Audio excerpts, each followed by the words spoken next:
কেমন আছো? আশা করি ভালো আছো। ঠিক আছে, আজকে আমরা খুব সাধারণ জিনিস পড়বো, খুবই সাধারণ জিনিস। আজকে যেগুলো পড়বো সেগুলো 9, 10, 11, 12 অর্থাৎ ক্লাস 9, ক্লাস 10, ক্লাস 11 অর্থাৎ 11 একাদশ, দ্বাদশ সকলের জন্যই প্রযোজ্য। অর্থাৎ আমরা গোলীয় তলের প্রতিফলনটা পড়বো মানে জাস্ট আমি ইন্ট্রোডাকশন করবো আর কিছু সংজ্ঞা আলোচনা করবো, যেটা প্রত্যেক ছাত্র ছাত্রীর লাগবে। সাধারণ জিনিস, কোনো মনোযোগ খুব গভীর চিন্তা করার দরকার নেই, স্রেফ একটু তাকিয়ে দেখলেই বা একটু মন দিয়ে শুনলেই হয়ে যাবে। ওকে, ভেরি সিম্পল। আচ্ছা, গোলীয় দর্পণ। দর্পণ তো জানোই তোমরা, বাড়িতে তোমাদের অনেক দর্পণ আছে, আয়না আছে, ড্রেসিং টেবিলে আয়না আছে, তারপরে তোমার এই বাথরুমের সামনে ছোট্ট একটা আয়না আছে, তোমাদের অনেকেই যারা গাইডে ছোট্ট রেজারের মধ্যে একটা ছোট্ট আয়না থাকে, বা এমনি অন্য জায়গায় ছোটখাটো আয়না পাওয়া যায়। মেয়েদের মেকআপ টেকআপ করার জন্য মেকআপ বক্সের মধ্যে বলে একটা ছোট্ট আয়না আছে। ইদানিং আবার দেখছি নাকি লিপস্টিকের মধ্যে একটা চিকন একটা লম্বা আয়না থাকে, ঠোঁট ঠোঁট দেখার জন্য, রাস্তাঘাটে প্লাস্টার করার জন্য। আমরা দর্পণ দেখেছি। দর্পণ একটা প্রতিফলক তল থাকে এবং মসৃণ প্রতিফলক তল। মসৃণ প্রতিফলক তল আলোর তরঙ্গ দৈর্ঘ্যে কাছাকাছি অমসৃণ, মানে একেবারে মসৃণ হয়েছে প্রতিফলক তল। গোলীয় প্রতিফলক তল মানে হলো যেগুলো কোনো গোলকের অংশ বিশেষ, ফাঁপা একটা গোলকের অংশ বিশেষ। ওকে, আচ্ছা, ধরো এটা একটা ফাঁপা গোলক এবং ট্রান্সপারেন্ট স্বচ্ছ পদার্থের তৈরি, কাঁচ বা স্বচ্ছ প্লাস্টিকের তৈরি একদম ফাঁপা গোলক ও ফাঁপা গোলক, তাহলে যদি একটা অংশ আমি কেটে নিই, আমি এটুকু কেটে নিলাম, এটুকু কেটে নিলাম, এটুকু কেটে নিলাম, এটুকু কেটে নিলাম, তাহলে এটা গোলীয় তল হয়েছে। অত কষ্ট করার দরকার নেই। তোমাদের বাড়িতে কি কড়াই নাই? কড়াই কড়াই কড়াই কড়াই নাই? কড়াইটা চিন্তা করো একটু, হাতল ভাঙা কড়াই, যে কড়াই হাতলটা ভেঙে গেছে। ওকে, এই কড়াই দুটো তল আছে। তুমি যদি গাল ফোলাও তাও দুটো তল আছে, একটা ভিতর দিকে একটা বাহির দিকে, তল আছে না দুটো? ওকে, যদি ওই রকম এটা বাহির দিকে এটা ভিতর দিকে আছে, অর্থাৎ যেদিকে আমরা তাপ দিই সেদিকটা উঁচু তল বা উত্তল, আর যদি খাবার দিই এটা হচ্ছে অবতল, নিচু তল, অবতল। আর এটা হচ্ছে উত্তল তল, অবতল তল, উত্তল, উত্তল তল। যদি এই পাশ দিয়ে মুখ দেখা যায় তখন আমরা বলবো এটা উত্তল দর্পণ।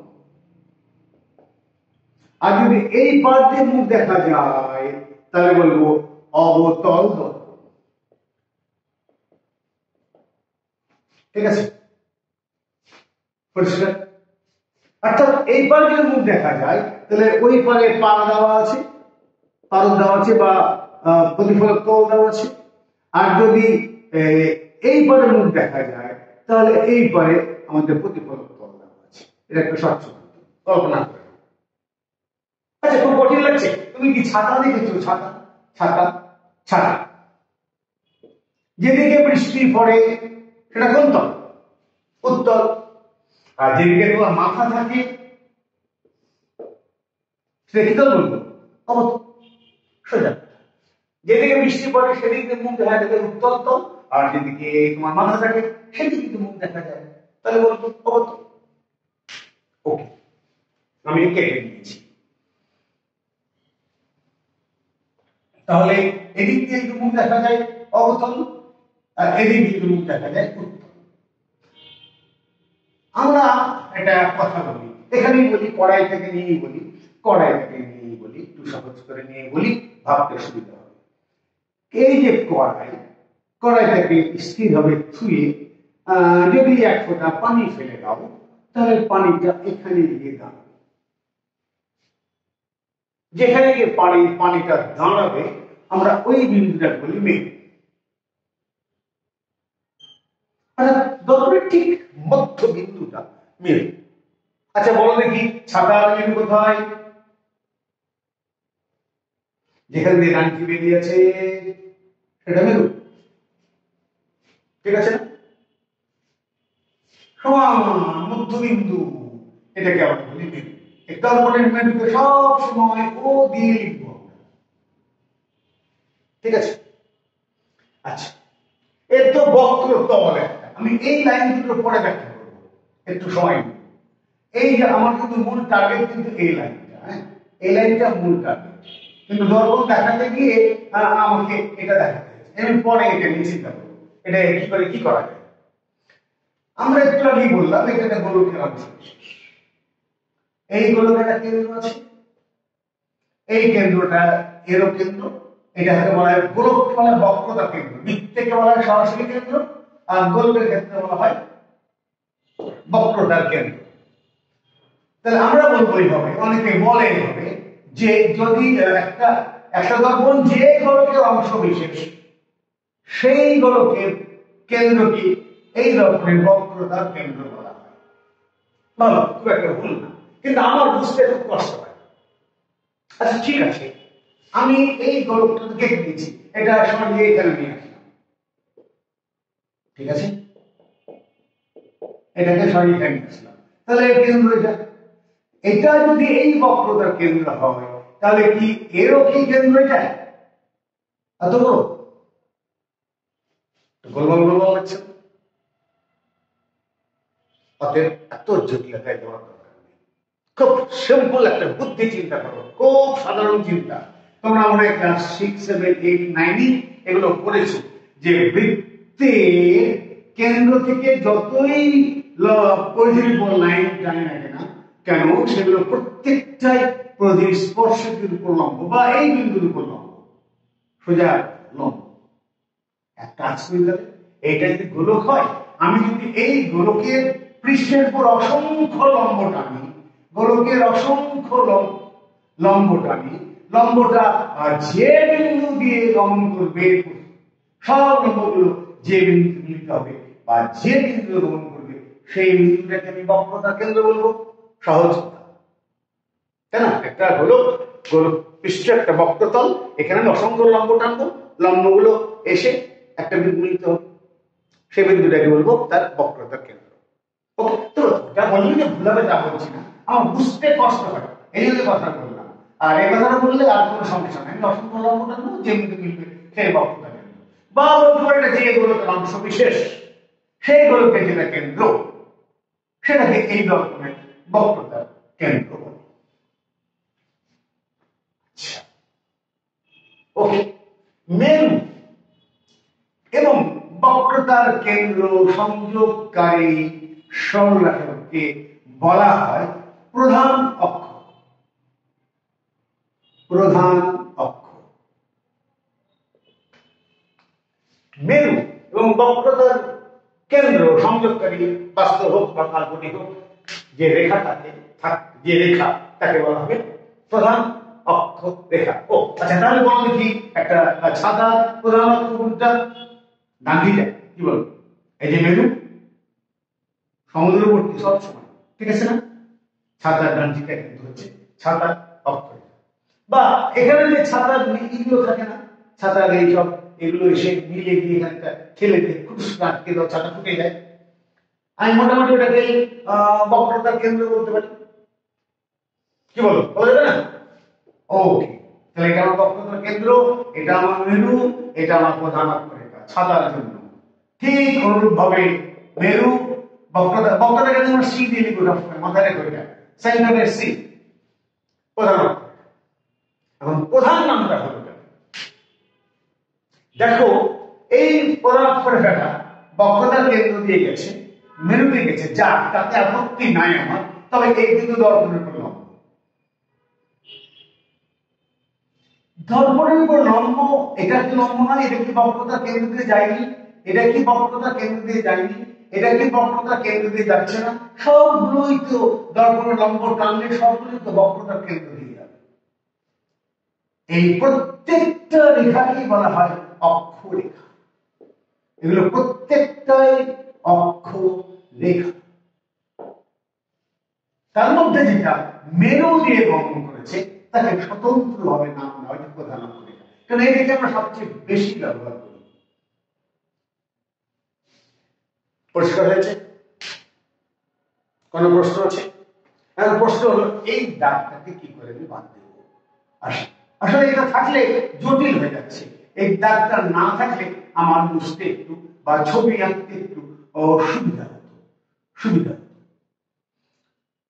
হতো এই কারণে, দেখো এখন আমি অনেকগুলো কাজ এখানে দেখাতে পারি। সেটা আমি এদিকে এরকম করে দাগ দিয়ে দিই, তার মানে এদিক অস্বচ্ছ মানে উত্তল অস্বচ্ছ, স্বচ্ছ এদিকটা অবতল দর্পণ হয়ে গেছে।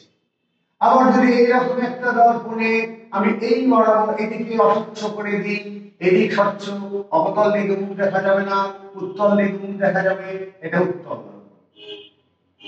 ক্লিয়ার? এটা অবতল দর্পণ, এটা উত্তল দর্পণ। এইটাকে আমরা বলি প্রধান ছেদ, ফটেজ প্রধান ছেদ। আসলে আমরা আলোক রশ্মি নিয়ে কাজ করি, জ্যামিতিক আলোক বিজ্ঞানের ক্ষেত্রে, ছবি আঁকার ক্ষেত্রে আমরা সবসময় একটা রশ্মি নিয়ে আলোচনা করি। দর্পণে খুব অল্প একটা অঞ্চল আমাদের লাগে, একটা চিকন ফালি আমাদের লাগে, পাতলা একটা ফালি কেটে নিই, ওকে বলে ছেদ। তবে খেয়াল রাখতে হবে সেইটাই ছেদ হবে। আমার তো এই এটা যদি আমার দর্পণ হবে, আমি তো কি বলে এইটুকু কেউ ছেড়ে নিতে পারি, আমি তো এখান থেকে কেউ পাট দিয়ে কেটে নিতে পারি, এখান দিয়ে পাট দিয়ে কেটে নিতে পারি, আমি এইভাবেও কেটে নিতে পারি। না বাবা, হবে না। প্রধান ছেদ বা ছেদ হলো সেই রেখা যার মধ্যে মেরু থাকা যায়। যেমন ধরো কি বলবো, নাই গোল চোখে আমরা এই কড়াই ধরো, এটা আমি যদি এখান থেকে এটা এইভাবে নিয়ে এভাবে কেটে নিই, আমার প্রকৃতিতে মেরু আছে। আমি একটু এইভাবে নিয়ে গিয়ে ওইভাবে নিয়ে আসি, দেখা যাবে না, তাহলে আমরা বলবো মেরু আছে। অতএব সবগুলো প্রধান ছেদ। ঠিক আছে, আরো সহজ বুদ্ধি হলো, এইখানে ছাতাটার বেলায় আছে, ছাতাটার বেলায় ছেদটি দেখো মুশকিল, মানে সহজ মুশকিল বলছি। এই একটা ছাতা, 1 2 3 4 ছাতা, ওকে। ছাতা শীট করা থাকে 8টা থাকে, প্রত্যেকটা শীট এই একটা শীট ঠিক বিপরীত শীটটা, কিন্তু আমি যদি শীটটা চিন্তা করি প্রত্যেকটাই মেরু দিয়ে গেছে। এই শীটটাও মেরু দিয়ে উপরে দিয়ে পড়েছে।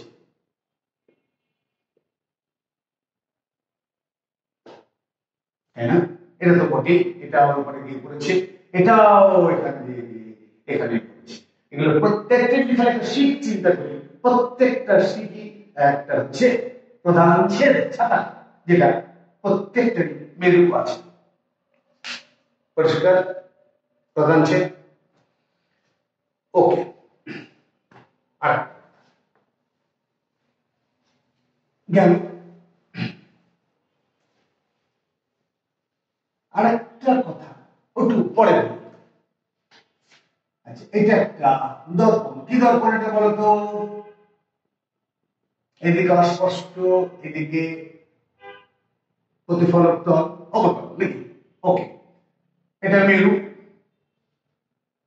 মেরুকে ও দিয়ে লিখবো। এটা অক্ষরেখা, এটা বক্রতার কেন্দ্র সি, এটা হচ্ছে প্রধান অক্ষরেখা। প্রধান অক্ষরেখার সমান্তরালে যদি কতগুলো আলো এসে পড়ে, তাহলে এই আলোগুলো দর্পণের ক্ষেত্রে কোনখান দিয়ে যাবে, এটা একটা জটিল প্রক্রিয়া।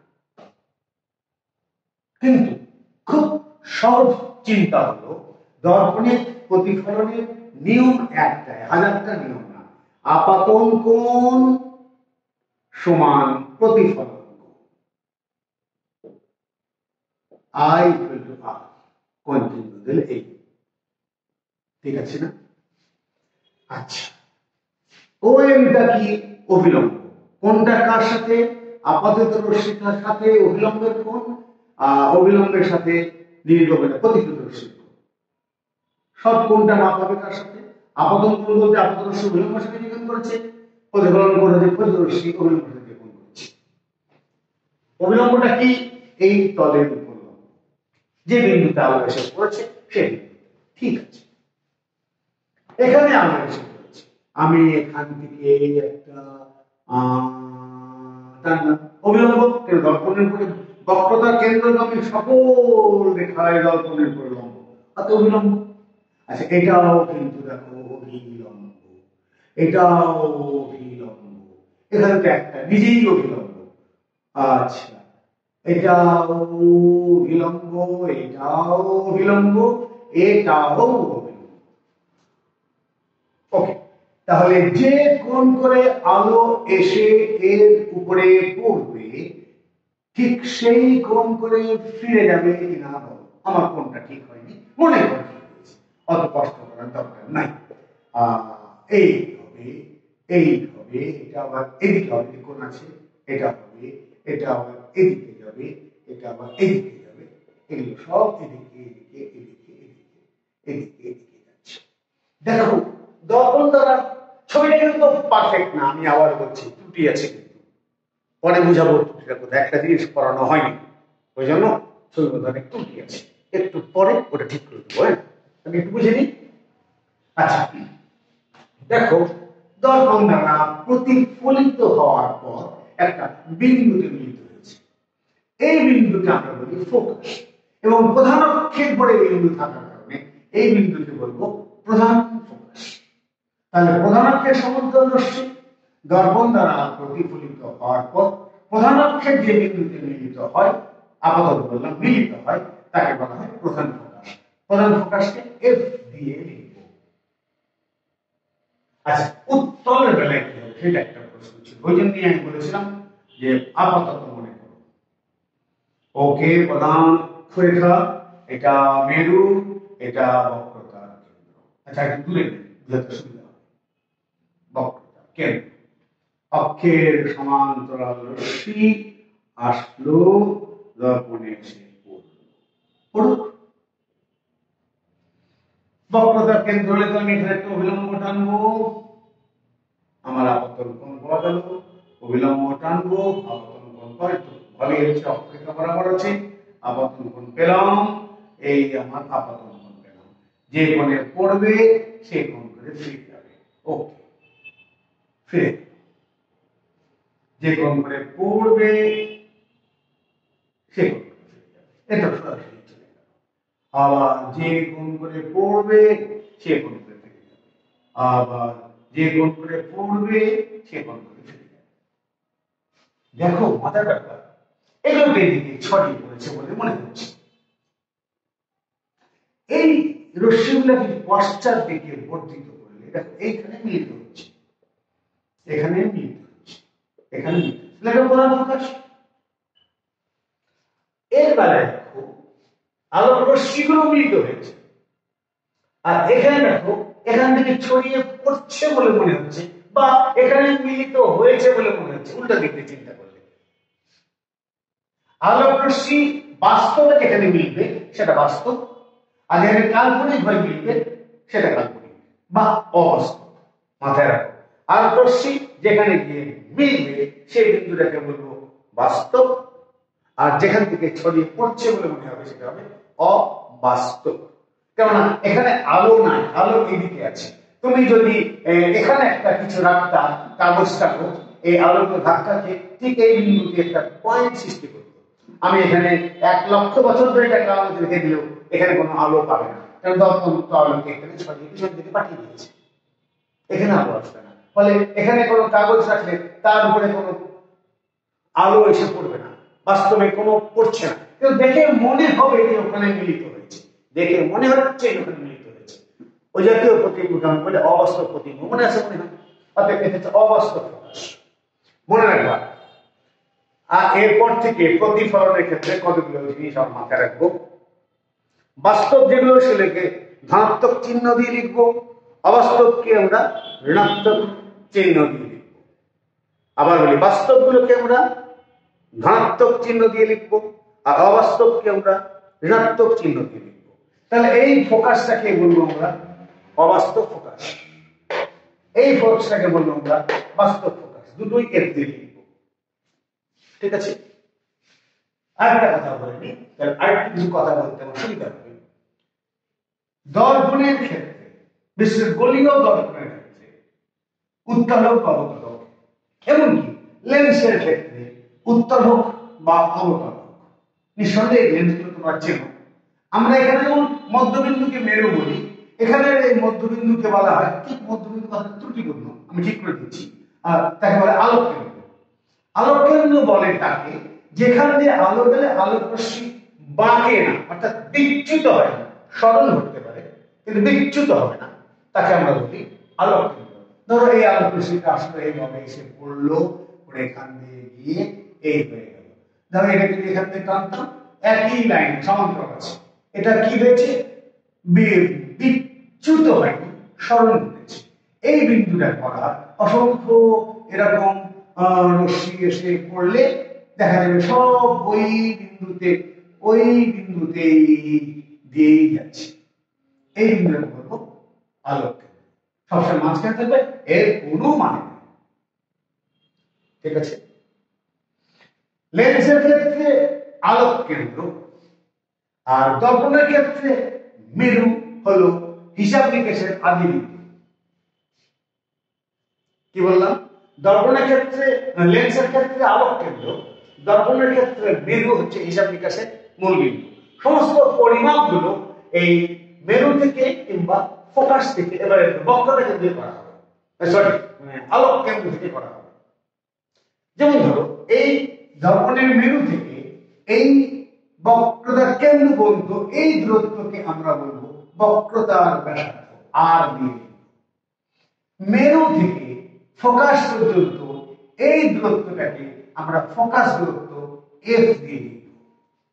তাহলে আমি আবার একটু লিখে দিই, ওসি সমান বক্রতার ব্যাসার্ধ, একে আর দিয়ে লিখবো। ও এফ ইকুয়াল টু ফোকাস দূরত্ব, যদিও প্রধান ফোকাস, একে আমরা এফ দিয়ে লিখব। এখানেও তাই, এখান থেকে এই দূরত্বটা আমার বক্রতার ব্যাসার্ধ, এখান থেকে এই দূরত্বটা আমার ফোকাস দূরত্ব।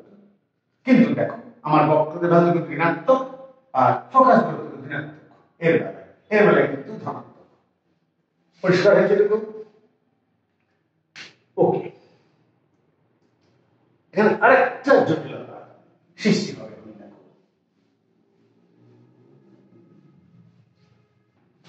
এই আমার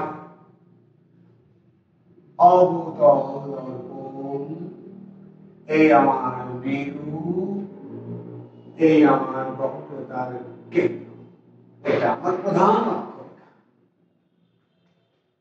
দর্পণের উপরে বক্রতার কেন্দ্র দিয়ে গমনকারী দর্পণের উপরে আপাতত সকল রশ্মি অক্ষরেখা। তাহলে এটা একটা অক্ষরেখা কিনা বলো? অবশ্যই। আচ্ছা, এই অক্ষরেখার সমান্তরাল কিছু আলো আসলো, এসে দর্পণের মূল্য করতে পারে সমান্তরাল রশ্মি।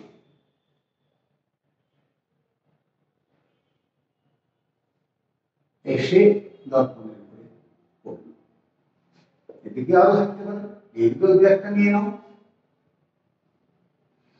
আচ্ছা, ওকে, এটা নিয়ে আমাদের কোনো কথা নাই, আমাদের এটা লম্ব, এটা নিয়ে কোনো কথা নেই, এটা লম্ব, এটা নিয়ে কোনো, এটা নিয়ে আমার রশ্মি পড়েনি, এটা দেখে বক্রতা কেন্দ্র থেকে পথে ফিরে যাবে, এটা। তাহলে দেখো এই কোণ সমান করে সেইখান থেকে কোণটা খুব ছোট হয়ে গেছে, বাবা একটু বড় করে নিয়ে এখান দিয়ে যাবে, ধরো মোটামুটি হলো। এই রশ্মিটা প্রতিফলিত হয়ে কোণে কোণ এখান দিয়ে যাবে, এই রশ্মিটা কোণ এখান দিয়ে যাবে, আবার এটা এদিকে আছে এখান দিয়ে যাবে, এটা একটু ভুলে গেছে। ওকে, মোটামুটি মনে করো যে হলো ঠিকই আছে। ওকে, তো দেখো এইখানে মিলিত হচ্ছে। তাহলে গৌণ অক্ষ, প্রত্যেকটা অক্ষ তো এটা অক্ষ, এগুলো অক্ষ, এগুলো গৌণ অক্ষরেখা। আর প্রধান অক্ষের সমান্তরাল বলা হয় প্রধান অক্ষরেখা, মানে প্রধান অক্ষের সমান্তরাল রশ্মি, এটা গৌণ অক্ষের সমান্তরাল রশ্মি, এটা হলো গৌণ অক্ষরেখা। গৌণ অক্ষরেখা। আর গৌণ অক্ষরেখার সমান্তরাল রশ্মিগুলো গৌণ অক্ষের একটা বিন্দু মিলিত হয়, এটাকে বলা হয় গৌণ ফোকাস। তাহলে গৌণ অক্ষের সমান্তরাল রশ্মি গৌণ অক্ষের যে বিন্দু মিলিত হয় সে বিন্দুকে বলা হয় গৌণ ফোকাস। আর প্রধান অক্ষের সমান্তরাল রশ্মি দর্পণ দ্বারা প্রতিফলিত হওয়ার পর যে গলি দর্পণ দ্বারা প্রতিফলিত হওয়ার পর যে বিন্দুতে মিলিত হয় তাকে বলা হয় প্রধান ফোকাস। আচ্ছা, আবার চিন্তা করি যদি সমান্তরাল অক্ষরেখা প্রধান অক্ষরেখা আসতো তাহলে এই রেখা মিলিত হতো। এরকম তো অনেকগুলো গৌণ অক্ষরেখা আছে, তাই না? এটা একটা গৌণ অক্ষরেখা, এটা একটা গৌণ অক্ষরেখা, ইত্যাদি। তাহলে প্রত্যেকটা সমান্তরাল রশ্মি আসবে, তাহলে এই সব জায়গায় কোথাও প্রতিবিম্বগুলো দিতে হবে কিনা বলো? আমি যদি এখানে একটা তল কল্পনা করি, চিন্তা করি, এই একটা তল, যে তলটা হচ্ছে আমার দর্পণের সমান্তরাল কিন্তু প্রধান ফোকাসের উপরে অবস্থিত, দর্পণের সমান্তরাল, দর্পণের সমান্তরাল, দর্পণের সমান্তরাল প্রধান ফোকাসে অবস্থিত এই তল, যেগুলো যে তলের উপর এই পার্ট থেকে আলো আসলে, আমি একটু দেখাই, এটা ধরো, ও আচ্ছা আচ্ছা ধরো এদিক থেকে আলো আসলে এই প্রধান এই অক্ষের সমান্তরাল আসলে এখানে মিলিত হবে, এই অক্ষের সমান্তরাল আসলে এখানে মিলিত হবে, এই অক্ষের সমান্তরাল আসলে এখানে মিলিত হবে, এই অক্ষের সমান্তরাল আসলে এখানে মিলিত হবে। তাহলে একটা তল চিন্তা করো যে তলের উপরে সমস্ত ফোকাসগুলো অবস্থান করছে, ঠিক আছে? এই তলকে বলা হয় ফোকাস তল। ফোকাস তল, ফোকাস, ঠিক আছে? আচ্ছা, একটা জায়গায় জটিলতা আছে, আমরা এটা ক্লিয়ার করি। আমার ছবিগুলো ভালো হচ্ছে না কেন? তার মানে কি আমি ছবি আঁকতে পারছি না? ঘটনা কিন্তু সেটা নয়, ঘটনাটা অন্য জায়গায় আছে, আমাদের ত্রুটি আছে অন্য জায়গায়, ওই জায়গাটাকে বুঝতে হবে। এইটাকে বোঝার জন্য আমাদের একটা সংজ্ঞা লাগবে আর একটা বিষয় জানতে হবে। সংজ্ঞাটা হলো উন্মেষ। আগে আমরা সমতল দর্পণের ক্ষেত্রে উন্মেষ কাকে বলে সেটা আগে একটু জানি। সমান্তরাল আলোক রশ্মি যতটুকু জায়গায় এসে লম্বভাবে দর্পণের উপরে পড়বে সেটুকু তার উন্মেষ। সোজা এই একটা যদি দর্পণ হয়, আলোক রশ্মি এর উপর সমান্তরাল রশ্মিগুলো এসে পড়বে এবং ফিরে যাবে, যতটুকু অঞ্চল মিলে ঘটনা ঘটবে তাকে আমরা বলবো তার উন্মেষ। এই রশ্মিটা হিসাব নিকাশের মধ্যে আসবে না, তার কোনো এটার কোনো লম্ব নাই, এটা নাই, এটা নাই, এটা নাই, এগুলো হবে না। সমান্তরাল রশ্মি হতে হবে এবং দর্পণের লম্ব হয়ে পড়তে হবে। যতটুকু জায়গা নিয়ে সেইটুকুকে প্রতিফলিত করবে সেটুকু হচ্ছে তার উন্মেষ। আমি প্রথমে বলেছি তোমার বাড়িতে ড্রেসিং টেবিলে আয়না আছে, বাথরুমের সামনে একটা আয়না আছে, তোমার দাড়ি কেমন একটা আয়না আছে, তোমার বোনের একটা ওই লিপস্টিক লাগানো বা ফেসবুক মানে কি বলে কি বলে থাকে দেখে ওই বক্সের মধ্যে একটা ছোট আয়না আছে। আচ্ছা, এই ছোট বড় আয়নাটা ড্রেসিং টেবিলের সঙ্গে যে আয়না ব্যবহার করেছে আমার সমস্ত দেহকে দেখার জন্য, আমার মাথা থেকে পা পর্যন্ত দেখবো আমি, আমার উন্মেষ কতটুকু, আমার পা থেকে যদি আমার সমান দৈর্ঘ্যের চর্চা দৈর্ঘ্য হয়, ঠিক আছে না? তাহলে আমার যেটুকু জায়গা দর্পণের সঙ্গে গায়ে ঠেকিয়ে দিলে যতটুকু জায়গা মিলে আমার থেকে আলো এসে ফিরে আসবে সেটুকু তার উন্মেষ। ড্রেসিং টেবিলে গেল আমার এই ওয়াশিং মেশিন, মানে কি বলবো, যেখানে মেশিন থাকে তার সামনে ছোট্ট একটা আয়না, শুধুমাত্র এই মুখটুকু দেখার জন্য, মুখটুক ধুয়ে ডাইটাই কামাই টামাই ইত্যাদি, এইটুকু ওইটুকু উন্মেষ যেখানে আমার লম্ব আলো করছে, ঠিক আছে? দাড়ি কেমন রোজারের বক্সের মধ্যে এতটুকু আয়না থাকে শুধু গাল দেখার জন্য, ওইটুকু তার উন্মেষ। উন্মেষটা ক্লিয়ার কিনা বলো? গোলীয় তলে উন্মেষের আবার এক সমস্যা আছে, এই জন্যই কথাটা বলা।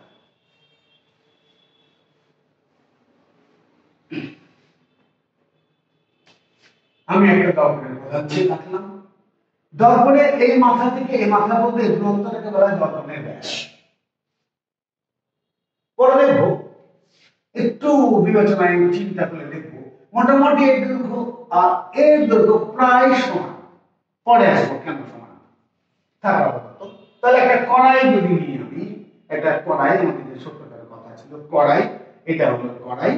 কড়াইয়ের এই মুখটার ব্যাসটা হলো আমার বক্রতা, মানে এই দর্পণের ব্যাস বা কড়াইয়ের ব্যাস। ঠিক আছে, ওকে। এটা যদি বক্রতার কেন্দ্র হয়, তাহলে এখান থেকে আলোক রশ্মি যা বক্রতার কেন্দ্র দিয়ে যাচ্ছে, যে আলোক রশ্মিগুলো বক্রতার কেন্দ্র দিয়ে যাচ্ছে, যে আলোক রশ্মিগুলো, সেগুলো প্রত্যেকটাই দর্পণের উপরে লম্ব হবে, আপাতিত হবে। কি বল, ঠিক আছে না ঠিক নাই? কিন্তু যদি আমি দর্পণের মানে প্রধানত সমান্তরাল কোন রশ্মি চিন্তা করি, এগুলো কিন্তু কেউই দর্পণের উপর লম্ব নয়। তাদের এইগুলো রশ্মি নিয়ে আমার কিন্তু উন্মেষের চিন্তা ভাবনা করা যাবে না, যেটা সমতল দর্পণের বেলায় তুমি খুব হিসাব বিকাশ করেছি, এটা হবে না। এগুলো প্রত্যেকটাই হয়েছে। ঘটনা দেখো বক্রতলের ক্ষেত্রে, সেটা হচ্ছে এইখান থেকে শুরু করে এইখান পর্যন্ত, এই অংশটুকু, এই কোণের মধ্যে দিয়ে বক্রতার কেন্দ্র থেকে যে আলোক রশ্মি গেছে, থিটা দিয়ে বলি, এরা সবাই লম্ব এখানে করেছে। এই কোণটাকে আমরা বলবো কৌণিক উন্মেষ বা গোলীয় দর্পণের উন্মেষ। এই কোণটাকে আমরা বলবো, এই কোণটাকে থিটা দিয়ে উল্লেখ করেছি, এই কোণটা। কোণ সমান বৃত্তচাপ বা এই ব্যাসার্ধ, বৃত্তচাপ আর সমান পরে আসছে আমরা, এটাকে আমি বলবো ব্যাস, ডি দিয়ে লিখে, ডি ব্যাস বা এই দূরত্ব তো আমার ব্যাসার্ধ, ডি বাই আর বৃত্তচাপ বা ব্যাসার্ধ পরে আসছে, জ্যা ধরে নিয়েছে ড্যাশ ইকুয়াল থিটা। কোণ যদি খুব ছোট হয়, থিটা নট ট্যান থিটা, বৃত্তচাপ হলে ট্যান থিটা হতো, আপাতত এটা থাক, পরে আসছে। আচ্ছা, এই কোণটা মোটামুটি কত? 60 ডিগ্রির কাছাকাছি, প্রায় কি বলবো 60 ডিগ্রির কাছাকাছি। আচ্ছা, ঠিক আছে। এই দর্পণটা আমার যদি বক্রতা কেন্দ্র ছোট নিয়েছি, অনেক ছোট, আচ্ছা ধরো বক্রতা কেন্দ্র। এখন দেখো আমার এই ব্যাসটা কিন্তু একেবারে সেম কোণ আছে, তাহলে এতটুকু দর্পণের যা উন্মেষ, এত বড় দর্পণের সেম উন্মেষ। আবার দেখো আমার এই দর্পণ, আরো একটু এই ছড়িয়ে দিই, এই দর্পণের যদি বক্রতার কেন্দ্র এটা হয়, তাহলে দেখো তার উন্মেষ কত ছোট হয়েছে। অর্থাৎ দর্পণের আকারের উপরে আমার দর্পণের উন্মেষ নির্ভর করে না, দর্পণের আকারের উপরে তা উন্মেষ নির্ভর করে না, নির্ভর করে দর্পণের ব্যাস এবং তার মেরু থেকে বক্রতার কেন্দ্র কত দূর। যদি বক্রতা কেন্দ্রের কাছে আসে, আমার উন্মেষ বড় হয়ে যাবে, বক্রতা কেন্দ্রের কাছে আসে, উন্মেষ বড় হবে, বক্রতা কেন্দ্র যত দূরে হবে, আমার উন্মেষ তত ছোট হবে। ঠিক আছে? দর্পণের থেকে বাস্তব প্রতিবিম্ব, আমাদের ছবি আঁকতে অসুবিধা হচ্ছিল, ঠিক জায়গা মতো আঁকতে পারছিলাম না, অন্য জায়গাতে চলে যাচ্ছিল, এর ফলে প্রতিবিম্ব তৈরি হতে ত্রুটি হয়ে যায়।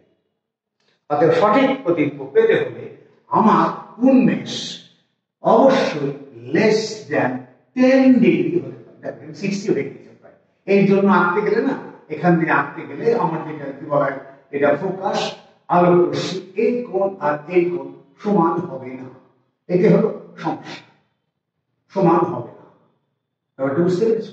সমান হবে।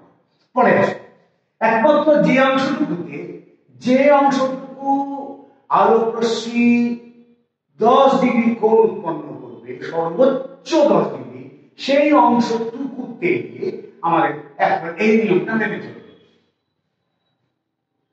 অতএব আমরা যখন কোনো কিছু লিখবো তখন আমরা কিন্তু বলে নিব যে আমার উন্মেষ নট গ্রেটার দেন 10 ডিগ্রি, আমার উন্মেষ কখনোই 10 ডিগ্রির বেশি নয়। ইভেন লেন্সের ক্ষেত্রে একই কথা বলবা, যখনই কোনো তথ্য লিখতে যাবা, যা কিছু লিখতে যাবা, প্রথম সেন্টেন্স 10 ডিগ্রি কম উন্মেষ বিশিষ্ট একটি দর্পণ বা 10 ডিগ্রি কম উন্মেষ বিশিষ্ট একটা লেন্স।